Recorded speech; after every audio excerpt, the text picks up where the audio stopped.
고린도 교회를 향하는 두 번째 편지입니다. 고린도 전서에서 어떻게 보면 고린도 교회를 보는 사도 바울의 그 평가는 미완성입니다. 부족하다 하는 완전했다면 이제 끝냅시다. 잘 하셨습니다. 그러면 이제 됐을 텐데 고린도 전서를 보내고 또 생각하니 아직도 드릴 말씀이 많습니다. 그 말은 고린도 교회를 보니 아직도 미성숙하고 아직도 덜 익은 감자, 덜 익은 고구마, 아주 완숙이 되지 아니하는 그런 반죽과 같은 그런 상태였다는 겁니다. 사실 선생님이 학생을 가르칠 때 한 번 가르치고 나서 그대로 제대로 안 되면 다시 두 번째 와서는 뭐라고 말합니까? 내가 시켰는데 너 이렇게 해서 되겠느냐? 어떻게 합니까? 고통을 치겠죠. 고통을. 고린도전서에서 그렇게 마감을 하고 나서 고린도후서 1장 1절에 또 2절에 뭐라고 시작을 하느냐? 쉽게 말하면 잘 지내십니까? 이거예요. 잘 지내십니까? 인사를 드리는 겁니다. 냉정한 마음입니다. 냉정한 마음. 그리고 또한 평안한 마음입니다. 이성을 찾은 마음입니다. 마음에는 사도 바울이 고린도 교회를 향하는 그 마음은 조금 안타깝고 조금 좀 불안하죠. 왜냐하면 아직도 그들은 우상 숭배를 하고 있고 아직도 그들은 십자가를 모르고 있고 아직도 그들은 부활을 모르고 있고 아직도 그들은 세상의 그 교만과 권력과 다툼 속에 있기 때문에 그리스도인으로서 사랑을 깨닫지 못하고 나는 그리스도파, 나는 게바파, 나는 또 바울파, 나는 아볼로파 이런 식으로 당을 짓고 있었으니 그게 교회냐 하는 말입니다. 그럼에도 불구하고 사도 바울이 다시 두 번째 편지를 쓰기로 작정을 하고 이제 내가 다시 한번 내가 너희들에게 편지를 씁니다. 하고선 1장부터 13장까지 편지를 쓰는데 그 내용의 핵심은 그겁니다. 믿음과 충성입니다. 주제 내용이 고린도 후서의 내용이 믿음으로 사십시오. 그리고 충성하십시오. 이 두 가지 단어입니다.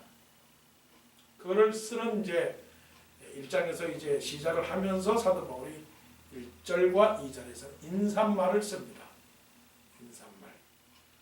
그 인사말을 쓸 때에 우리는 여기서 무엇을 깨닫느냐면 잠시 쉬어가는 그 영혼의 안식을 우리가 느끼게 됩니다. 잠시 쉬는 거예요. 그러니까 우리는 인생에 쉼표가 있어야 돼요. 쉼표. 인생에는 마침표도 있지만 쉼표라고 하는 것은 무슨 일을 하다가 약간 숨을 쉬는 겁니다. 숨을 쉬는 거예요. 그거는 감정에 숨을 쉬는 거기도 하고 육체의 피곤함에 숨을 쉬는 거기도 하고 그 다음에 어떠한 그 자기 그 인격에 숨을 쉬는 거기도 하고 아주 신사적입니다. 이 편지 내용이 하나님의 뜻으로 말미암아 그리스도 예수의 사도된 바울과 형제 디모데는 고린도에 있는 하나님의 교회와 또 온 아가야에 있는 모든 성도에게 하나님 우리 아버지와 주 예수 그리스도로부터 은혜와 평강이 있기를 원합니다. 사실은 이렇게 쓰고 싶은 생각이 없었을 것이다 하는 겁니다. 당신들이 교회입니까? 당신들이 세례를 받고 교회를 다니고 예배를 드리고 믿는다고 하면서 당신들이 교회입니까? 예수 믿는 사람들이 이러는 사람들이 참 많이 있습니다. 요즘 성도들도 교회를 향해서 비판하기도 합니다. 그리고 예수 믿지 않는 사람들도 교회를 비판하는데 그 비판의 칼날이 굉장히 예리합니다. 교회 이래서 되겠느냐 하는 거. 교회 가봐야 뭐 하겠느냐라고 하는 그런 말들을 하지요. 교회에 있는 사람들도 솔직히 말한다면 교회에 지도자가 어떻느니 말이야. 교회에 직분자들이 어떻느니, 교회에 뭐 재정이 어떻느니, 교회에 성도들이 어떻느니, 그 교회가 봉이 되느냐 되지 않느냐, 그 교회가 이단이냐 이단이 아니냐 하는 그런 말을 하고 있지요. 그런데 사도 바울의 입장에서 볼 때는 보세요. 얼마나 잘 정리된 인격을 보이고 있느냐 하는 것이죠. 1절과 2절을 보게 되면 우리는 쉼표가 있다. 쉼표. 안정되고 고요하고 지성적이며 또한 인격적이며 성숙하고 또한 문서적이며 또 상당히 신앙적인 어법을 써서 이렇게 편지를 쓰는 것을 봅니다. 그럼 여기에서 상당한 영적 성숙을 우리가 가늠할 수 있습니다. 여기에서 우리 신앙인들은 어떠한 극단적 상황 속에서도 자기의 냉정함을 유지할 수 있는 그런 어떤 고도의 믿음의 모습을 보여야 됩니다.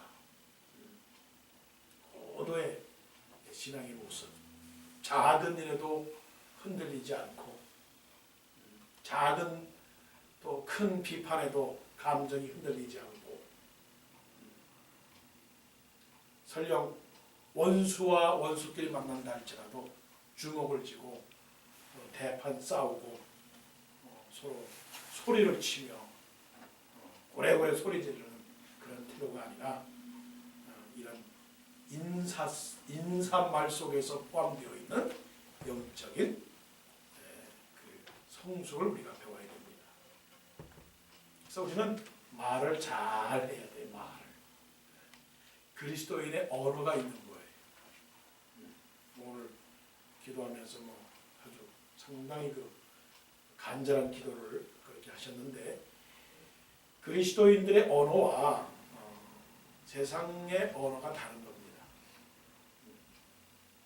진짜 다이아몬드가 있고 가짜 다이아몬드가 있는 것처럼 우리는 믿는 사람들의 언어가 있어요. 이 언어 중에서 우리가 쉽게 찾아볼 수 있는 그 언어들은 어떤 것입니까? 하나님의 뜻으로 말미암아, 또 형제 디모데, 하나님의 교회, 성도, 또 은혜, 평강, 이런 언어들이 있는 것입니다. 그러니까 세상적으로 쓰는 언어가 있고, 그 다음에 믿는 사람들이 사용하는 언어가 있습니다. 예를 들어서 좀 속된 말로 난장판을 벌였다 하는 그 말을, 깽판을 벌였다, 그런 말을 우리는 그렇게 안 쓰죠. 깽판을 벌였다. 예를 들어 또 야, 이게 무슨 말이에요? 개판이네, 개판. 이런 말 세상 사람들이 쓰는 말입니다. 근데 믿는 사람들이 깽판을 벌였다, 개판이다라고 하는 말을 쓰면, 따지고 보면 상당히 우리는 이 세상적인 언어가 되기 때문에 그런 언어를 안 쓰죠. 예를 들어서 그런 경우에는 어떤 말을 씁니까? 상당히 곤란하다. 상당히 혼동스럽다. 그런 말로 좀 이렇게 사용해야 된다는 거죠. 네. 그러니까 이 사도 바울의 그 인사말 속에서 우리는 그리스도인의 그 언어를 써야 되는데, 그리스도인의 언어 가운데서 뺄 수 없는 두 가지 가장 귀중한 언어가 있어요. 그 언어는 감사합니다라고 하는 언어와 사랑합니다라고 하는 언어예요. 그래서 감사합니다라고 하는 언어는 사실 일반적으로 세계 공통어가 감사합니다. 감사합니다라고 하는 언어에 침을 뱉을 수는 없어요. 감사합니다. 그러나 사랑합니다라고 하는 언어는 상당히 조금 독특한 언어입니다. 세상적으로서는 사랑합니다라고 하는 말을 마음대로 못 씁니다. 마음대로 못 써요. 그러나 신앙적인 언어 속에서는 사랑합니다라는 말을 자유스럽게 쓸 수 있습니다. 네, 자유스럽게. 그런데 또 그 자유스럽게 쓴다 할지라도 그것이 정말로 영적인 면에서 깊이가 없게 되면 또 혼란이 오게 되는 것이죠. 맨정신에 처음 만나자마자 사랑합니다라고 새신자가 왔는데, 새신자가 왔는데 목사가 참 문 앞에 서서 사랑합니다 이렇게 퉁명스럽게 말이에요. 그러면 그야말로 오마이갓 그런 소리가 나오겠죠. 근데 이제 좀 더 이렇게 좀 이렇게 성숙하고 감동이 있고 때로는 가슴이 뭉클하고 좀 이게 은혜가 있고 눈물이 나고 온통 근육이 다 풀어져서 모든 손을 탁 내려놓은 상태에서 사랑하는 성도 여러분, 여러분들을 사랑합니다 라고 말할 때는 그거는 말만이 아니라 가슴과 가슴으로 서로 전달이 되는 거죠. 그래서 감사합니다라고 하는 단어와 사랑합니다라고 하는 단어는 기독교적인 용어 가운데서 1순위, 2순위예요. 그래서 하나님은 사랑이다라고 하는 말을 쓰는 겁니다.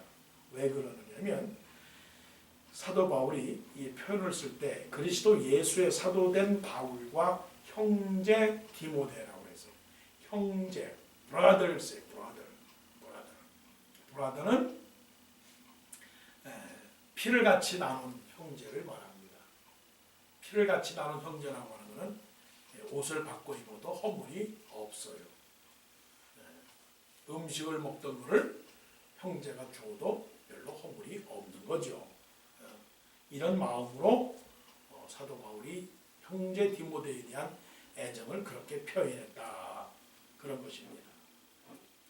그것이 이제 우리가 말씀 속에서 생각해 볼 수 있는 영적인 성숙도와 그리고 크리스찬의 인사말, 이제 두 번째 생각할 수 있는 것이고, 세 번째는 교회는 누구의 교회냐?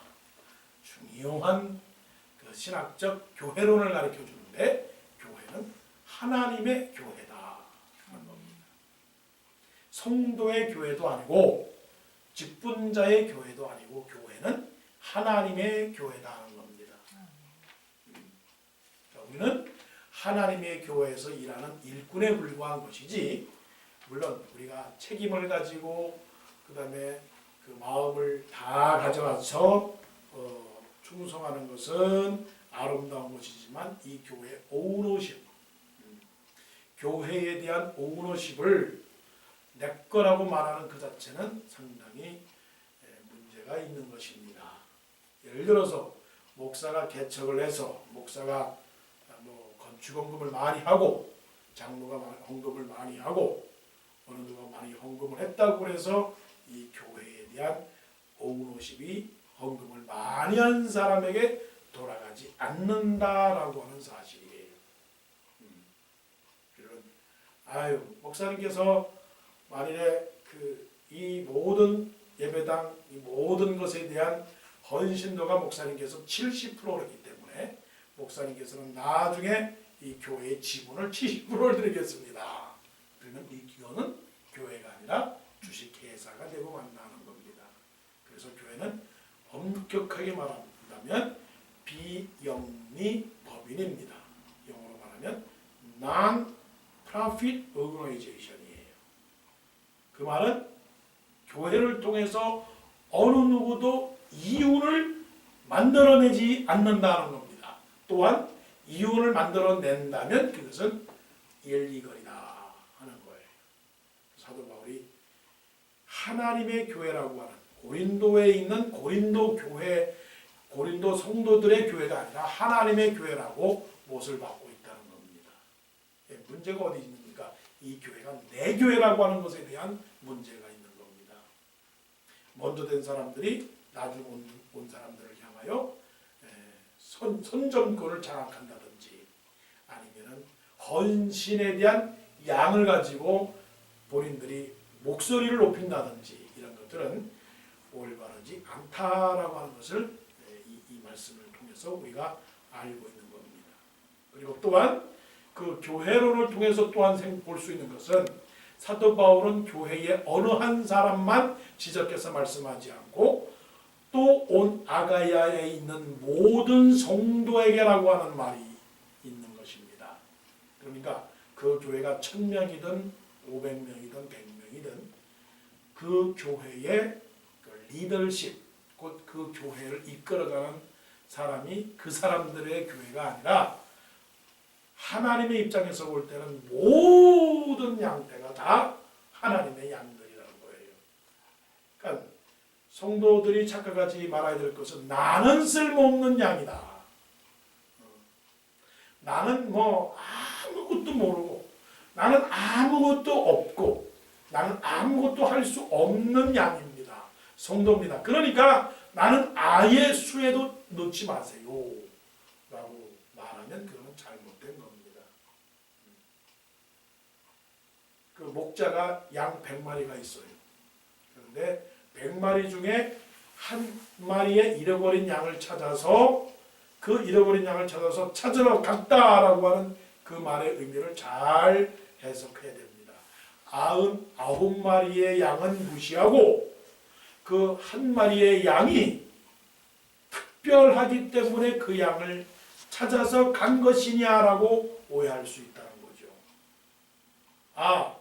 목자는 그 한 마리 양만 찾으면 99마리의 양은 아무 의미 없는 소용없는 양으로 생각하는구나. 그 사람이 공부를 잘했구나. 그 양이 좀 넉넉한 사람이구나. 그 양이 권세와 권력이 있는 양이구나. 그러기 때문에 이 목자가 그 양이 필요하기 때문에 찾으러 갔구나. 그건 아닙니다. 이렇게 생각하면 됩니다.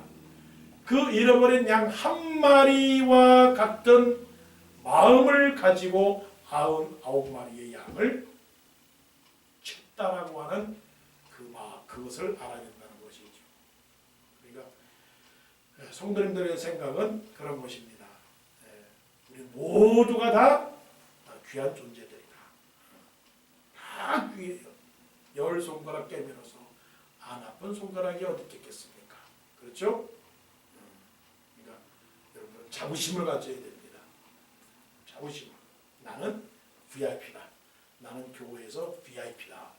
나 같은 사람은 헌금도 못하고 나 같은 사람은 기도도 못하고 나 같은 사람은 또 따지고 보면 주일날 예배도 참석하지 못하는데 나는 그냥 사람들이 말하기를 알곡과 가라지라고 분류를 한다면 나는 가라지에 불과합니다. 그렇게 생각하면 안 된다는 거예요. 우리 모두는 그리스도의 몸을 구성하는 지체입니다. 지체. 여기 있는 백합화를 보세요. 꽃들이 어느 꽃이 이쁩니까? 여러분의 입장에서는 어느 꽃이 이쁜 꽃입니까? 지금 먼저 핀 꽃이 이쁩니까? 그렇게 본다면 여러분 마음이 조금 좀 질서가 안 된 겁니다. 저는 이 모든 꽃들 중에서 먼저 콘 빛도 귀하지만 나중에 필 꽃도 귀하다는 거예요. 그래서 이 꽃들이 아름다운 거예요.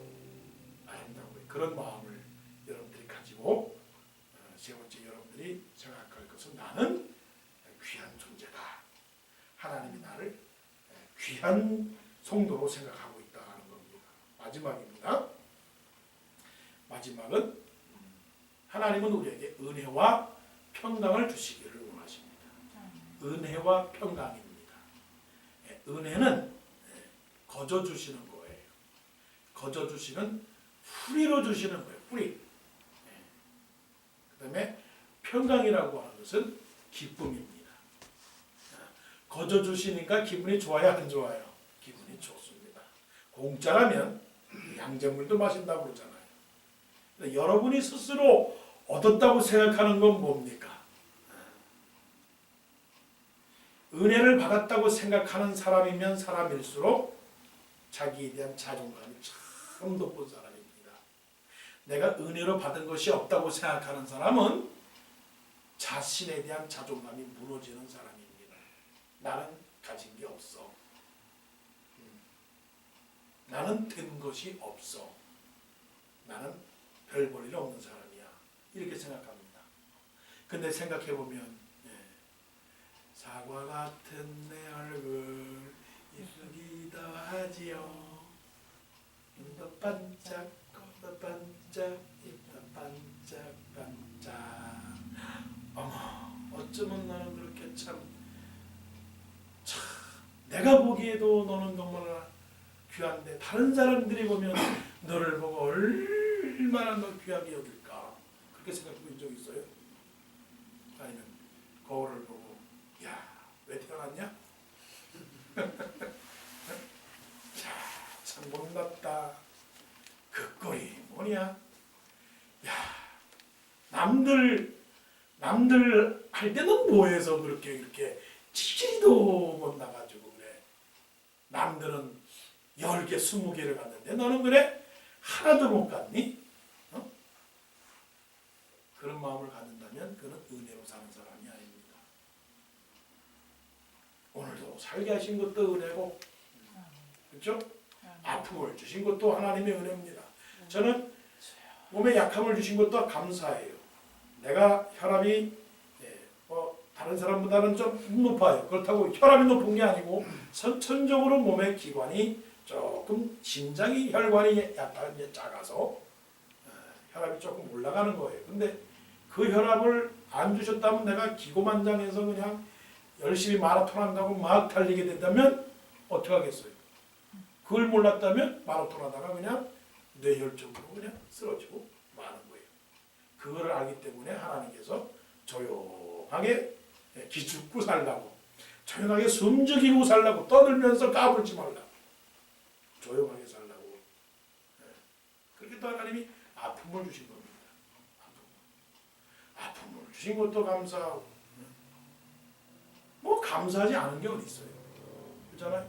그런데 그거를 누구로부터 오느냐 하면은 하나님 아버지와 주 예수 그리스도로부터 오는 거예요. 하나님만을 생각하게 되면 하나님이 내 영변 모든 것을 다 아셔가지고 나를 요렇게 은혜를 주신 겁니다. 깍두기를 썰듯이 하나님께서 내 인생의 영역을 깍두기로 딱딱 썰어서, 누구 말대로 착 썰어서 탁 썰어가지고 하나님 내 영역을 이렇게 만드신 겁니다. 하나님의 성도에게 줄로 재어 준 구역은 아름다운 곳에 있으며 실로 그 기업이 아름다운 곳에 있도다. 여러분들이 생각할 때 여러분 자신이 부족하고 모자라는 부분이 있을지라도 그 부분은 하나님께서 주시는 하나님의 은혜라고 하는 겁니다. 예수 믿은 것도 하나님의 은혜입니다. 예수 믿지 않았다면, 여러분이 생각할 때 예수 믿지 않았다면 김 목사는 무엇을 했겠습니까? 도둑질이나 했겠지, 사기나 쳤겠지, 그러지 않았겠어요? 그런데 나를 예수 믿게 해가지고 그래도 하나님이 나를 이렇게 세워주셨으니 그 감사하지 않아요? 감사하지 않아요? 그걸 그 은혜로 공짜로 다 얻었다. 모든 것이 다 하나님의 은혜로 다 거저받은 것이다. 아들, 딸도 하나님이 주신 것이고 다 거저 주신 거라고 생각할 때 그 결과는 뭐가 생기느냐? 평강입니다. 은혜는 헬라어로 카리스. 그리고 평강은 에이레네, 피스입니다. 그러니까 grace and peace예요. 공짜로 받았으니 그야말로 기쁘도다 하는 겁니다. 길거리에서 만불을 줘봐요. 아이고 감사합니다. 근데 하나님은 길거리에서 만불 주는 게 아니라 하나님께서 그냥 너 이번 달 내가 너에게 만불을 줄게. 만불 줬어요 하나님께서. 어떤 사람에게는 5천불도 주시고 어떤 때는 그냥 다 주셨어요. 하나님이 그런 식으로 하나님이 다 공급해 주셨는데도 불구하고 우리는 그거를 몰라. 에이 더 주시지, 더 주시지. 더 필요한데 더 주시지. 그러면 하나님께서 뭐라고 말씀하시는? 그만하면 됐어. 내 은혜가 My grace is enough to you. 그만하면 됐어. 그 정도까지 살아도 충분해. 그렇게 만족해서 살면 내가 더 줄게. 아 지금 더 주세요. 아니 더 주기 전에 먼저 네가 할 것이 있어. 감사하라고. 촛불에도 감사하지 않는데 어떻게 내가 너한테 별빛을 주겠니? 일단은 촛불에 감사하면 달빛도 줄 것이고 달빛에 감사하면 별빛도 주실 것이고 별빛에 감사하면 햇빛을 줄 것이고 햇빛을 감사하면 저 천국의 영광스러운 빛도 너에게 줄 거니까 작은 것에 감사해. 감사. 그게 평강입니다. 그래서 공짜로 은혜로 하는 사람들은 everything is okay. 모든 것이 오케이입니다. 그러니까 아까도 성경 말씀 배운 것처럼 팔짝팔짝 뛰는 겁니다. 너무 좋아서 기뻐서 즐겁게 노래하며 찬송하는 겁니다. 우리를 향해서 미쳤다 할지라도 우리는 그런 것입니다. 그래서 오늘 고린도후서 첫 장 1절과 2절 속에서 크리스찬의 그 쉼표, 믿음의 성숙을 우리가 깨닫습니다. 그리고 또한 또 우리 크리스찬의 언어들, 감사합니다, 사랑합니다. 그런 그 언어들, 그리고 교회가 뭐냐, 성도가 누구냐 하는 것. 그 다음에 이제 우리의 그 은혜와 평강이 하나님으로부터 오게 될 때 우리 인생은 아주 멋진 인생이 될 겁니다. 다 멋지잖아요, 그죠? 그런 인생을 살아가시기 바랍니다. 단 한 가지 아쉬운 건 있어요. 시간이 너무 빨리 가요. 시간을 잡고 싶은데 시간이 너무 빨리 가요. 그러니까 시간이 빨리 갈수록 우리는 어떻게 살아야 되느냐? 행복하게 살고 감사하며 살고 찬송하며 살아가는 우리 모두가 되시기를 바랍니다.